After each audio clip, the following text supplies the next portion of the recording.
What's up, fight fans? This is Kurt DeVille with Counterpunch Boxing News, and I have some news concerning Canelo Alvarez.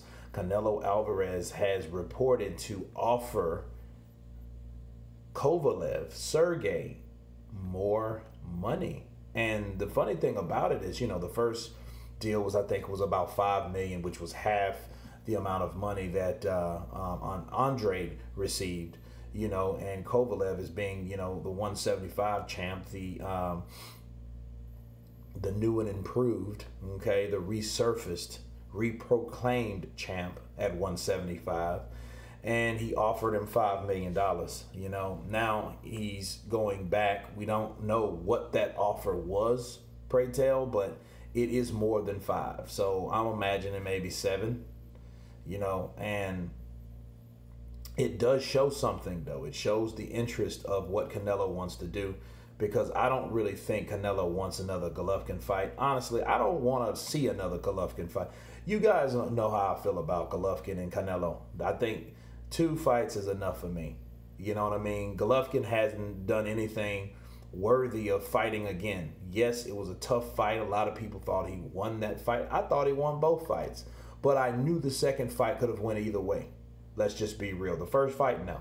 But the second fight, it was fought another way, and Canelo was the cash cow. And if he did a little bit better than the first fight, which he did, he won by default of that scenario. Okay, so I don't think that, when Golovkin took that L, you can't live off a moral victory due to circumstance and fight the people that you fought.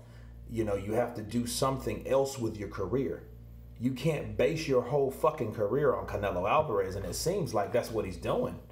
Because I know he's used to those checks. He's used to that percentage split. He's used to those zeros. He's used to a lot of things. His life has changed. You know what I mean? He was endorsed by a Jordan, though, before all this. So he had a little change. But that Canelo money changed him. You know what I'm saying? So, but my thing is, why would you keep wanting that fight? And Canelo doesn't want that fight simply because I feel that he has nothing to offer, and I have to agree with him. Because Golovkin comes and signs with DAZN. Okay, he needs to understand that DAZN will want certain fights, and if he can't have the Canelo fight, Canelo can just go to the next guy. That's why he's offering Sergey this amount of money, because he doesn't feel like fucking with Golovkin no more. And he really shouldn't, because Golovkin hasn't did anything to prove himself. He hasn't done anything that warrants another fight. Bring something to the table. Bring a belt. Bring something that's going to lure Canelo out. And he hasn't done anything. He beat Steve Rolls, an undefeated no one from Canada. No disrespect to Steve Rolls, but we never heard of this guy. This guy was getting fought over like he was chopped liver by other fighters that wanted to fight nobodies, and it's sad. It's really sad at this point. But Canelo has options, and Canelo should come off that cash. You know what I mean? Make that fight happen, because at 175, that fight could happen. You know what I mean? I would love to see him fight Bivol.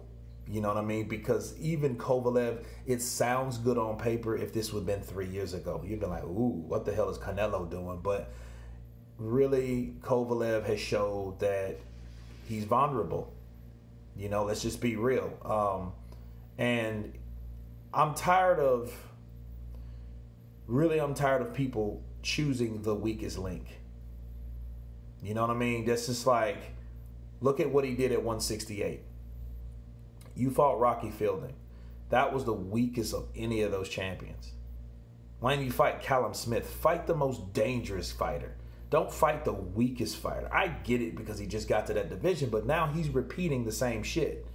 He's going to 175, and now he's re-offering Kovalev, more money to get in the ring because he wants that fight, because DAZN has approved that particular fight to be worthy. And it's like, okay, you've seen Alvarez knock him out. You've seen Ward stop him. You know what I mean? And it's like, okay, I guess he wants to follow that cab, I guess. But do something that warrants danger or interest. And then don't get me wrong, I'm going to watch the fight because it is a phenomenon for someone that comes from 154 to 160 to 168. Now you're going to 175. It is impressive. It looks good, again, on paper. But it's like, okay, I can see why they want Kovalev, because he would be that guy that, I think there's some kinks in his armor, and I think there's some psychological damage and some wear and tear and some vulnerability there. I do think that. So, you know, it's time for them to exploit that, and I think that's what their objective is. You know what I mean? Let's get Kovalev in there because he's like low-hanging fruit. Let's get him. You know what I mean? Offer him whatever he needs. Let's get him in there. Give us a good fight so we can catch him with the counters. But both of these guys are counters. So Canelo is going to have to fight Kovalev like he pretty much did Golovkin the second fight. You know, but it is a good fight. It is interesting. It's just not as interesting as someone fresh and undefeated. That uncharted guy, like that Callum Smith, like that Bivol. You know what I mean? Those type guys that are dangerous, that are unknownly dangerous because they haven't had that opportunity to really show themselves like they really should be, you know. But it sounds good again. We'll see what transpires with these offers.